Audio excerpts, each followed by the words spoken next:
పబ్‌లో జరిగింది మట్టుకు అంతకుముందు వాళ్ళు ఏమి మాట్లాడుకున్నారో చాలా ర్యాష్‌గా, రూడ్‌గా మాట్లాడద్ది ఆ అమ్మాయి. అలాగే ఎవరు మరి ఎవరు ఊరుకోరు. ఎంతవరకు ఉంటారు? హాస్పిటాలిటీ బిజినెస్ దీన్నేమంటారు? హోటల్ బిజినెస్‌ని రెస్టారెంట్ గానీ, పబ్స్ కానీ ఇయన్నీ హాస్పిటాలిటీ కింద వస్తాయనమాట.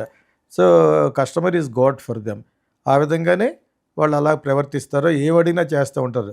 మనందరికీ ఫెస్టివల్స్, వాళ్ళకి మటుకు ఫెస్టివల్ ఉండకుండా వర్క్ చేస్తారు కదా! జనవరి 1 ఆళ్ళకి కదా! ఆ! ఇది ఇది అటువంటి అకేషన్ కాకపోతే ఆ అమ్మాయి బర్త్‌డే ఇప్పుడు చిన్న చిన్న అడ్జస్ట్‌మెంట్లు చేసేసుకొని నిజంగా ఆ అమ్మాయికి పబ్లిసిటీ పిచ్చి లేదనుకుంటే వెళ్ళిపోవాలి.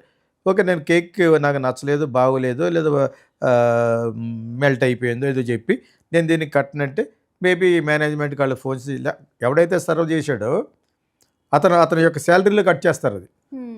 500 అని, 1500 అని, 2000 అని. మామూలుగానే పబ్స్ ఈ డ్రింక్స్ ఇది ఉండే అంటే ఆ పబ్స్‌లో వీడియోలో కూడా చెప్తున్నారు కదా సార్. ఆ 2000 ఒకటి ఎక్సెప్ట్ 2000 మిగతా బిల్ పే చేయండి అని పద్ధతిగా చెప్తున్నారు.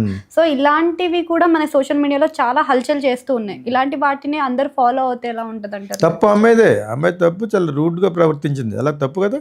అందులోనే ఆ అమ్మాయి బర్త్‌డేనా? అవును sir. You ruined your own birthday. నీ బర్త్‌డే నువ్వే పాడు చేసుకున్నావు. For the sake of 2000 whatever it is.